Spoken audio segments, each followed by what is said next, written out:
Hi everybody, this is Lee from Fresh Astrology. Happy Friday, happy weekend. And it is August 4th. We're just barreling toward eclipse season. We're in it really now. You're feeling the first eclipse already. It's a closing of an era, it's closing of a door of some sort. Where the moon is currently is it's interacting with Saturn and Pluto, not lightweights of the zodiac. These are heavier themes. And excuse me, I have to do these on the fly with my phone, so it's a little shakier, sorry. But anyway, so we're dealing with Saturn and Pluto, woo! In the area of Sagittarius and Capricorn. So what you may notice is emotionally, you're having to accept some new territory of some sort. You're exploring some kind of new realm, new territory. Some of you geographically, literally. Some of you, it's more really emotional, maybe even some practical new territory. And then as the moon moves past Saturn and Sagittarius, as it has, and into Pluto and Capricorn, there's this idea of the long-term changes going on in your life. And emotionally, every month we get a little opportunity to process, and it's like little spoons of teaspoons, micro teaspoons emotionally every month, while Pluto's in this long transit through Capricorn in this one area of your chart. We get these little micro moments to process and accept, or resist and not process. It's all up to us, because we're going through, now it's normal to have eclipses. It's normal to have, eclipses are really just full moons and new moons. Normal stuff, have it every month. And again, it's this opportunity the moon gives us as it moves through its cycle every month to, in little micro moments, do the work emotionally. So every month we're on an emotional cycle that's meant to help us, and to help us process, and to help us move through whatever it is we need to move through right this moment. The themes are heavier, weightier, more life-altering for you or people around you. And so with this kind of potential intensity, it's good to notice what first of all, it's good to honor the fact that change is happening.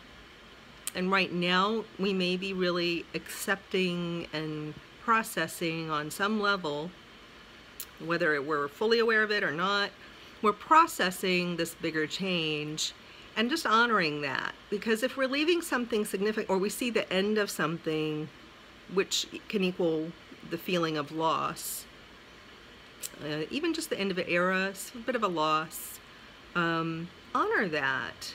You know, in the quick moment of moving through that loss and realizing it's gone, there is this idea of what Martha Beck calls clean pain.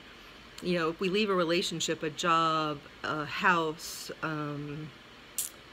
you know, anything we leave behind, a friend, a group, every time we leave something, there is room to grieve on whatever level is appropriate for that type of, you know, because some are smaller losses, some are bigger losses. But grief is real. We can't escape it. We can't, you know, just do a happy land of positive thinking to get out of grief. Grief is a natural process. That's clean pain. Now, what we can do to ourselves in a loss, especially if we're blaming ourselves or blaming another person or wishing it hadn't become the way it did, we can cycle into what's called dirty pain, which is where we heap on our own suffering. This is what we have room to change in our lives. Notice the kind of thoughts you're having about any changes going on. If you lost a loved one to death, or just the end of a relationship, if you are going over the past over and over and over and over and over again, I wish I'd said this, or I wish the last time we spoke, you know, it had gone this way and not this way. Why didn't I say this? Why did I say that? If you're doing that, that's dirty pain, and that's something you can break that cycle to get out of and begin just to deal with natural grieving, which is clean. It doesn't have to be utter suffering. You can lean into a real grief process and move through it with more peace if you can let go. We, because I include myself, we're all like this. If we can catch ourselves and let go of circular thinking and like a nest cage of, thoughts that just torture us ultimately. So notice what you do as you go through the weekend. Try to let go of the dirty pain. That's just the going back into the past, wondering what ifs, going into a future fantasy that is painful, like is sort of like a fantasy of negative prediction. Like, now I'm going to be alone for the rest of my life because this relationship. People just torture themselves with kind of a horror story of their future too. Make sure you notice if you're doing that to yourself and just jump out of it. And when you notice it, just let it go. Like, let the horror story go. And be in the moment. A good way to do that is to notice that you're alive and breathing, and so therefore noticing your breath pulls you right out of the nightmare. Whether you're in a nightmare of the past or a nightmare of the future, breathing is really useful. It's so simple, and it's said a lot now because people are really understanding that it works. It's so simple and it works. So it seems sometimes like, oh, I'm so tired of people just saying just breathe, but it works. And it's a quick way to get out of that dirty pain feeling. So again, just to kind of recap, we're going through a season of change. It's a little bit bigger. We're processing maybe some heavier stuff right this second in the moon cycle. And we're on a pathway, ideally, of accepting where we are, what's happened, and beginning to accept a future plan, little piece by little piece. The moon cycles through here every month, so we have time. We can accept it in little bites. We don't have to accept something, all at once. We're not expected to.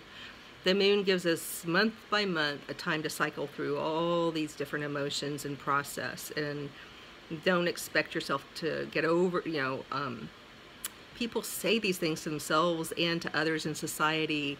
Sort of has this way of, when we're sad or going through something, society and people around us, maybe us, have this way of projecting this message of just get over it, snap out of it, move on, don't be so sensitive. And that as you can tell, just listening to those, they're really harsh and they don't have the feeling of truth.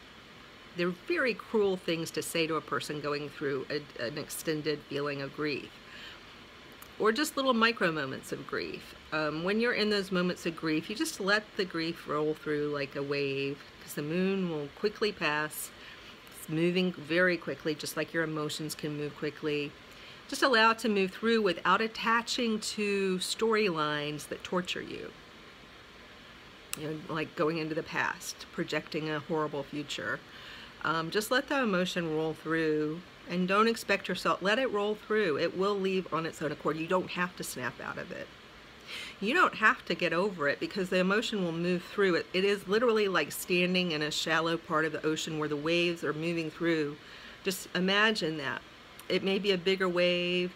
You may have to dive under it, or kick yourself over it, or deal with it crashing on top of you, but it won't stay there. The wave keeps moving.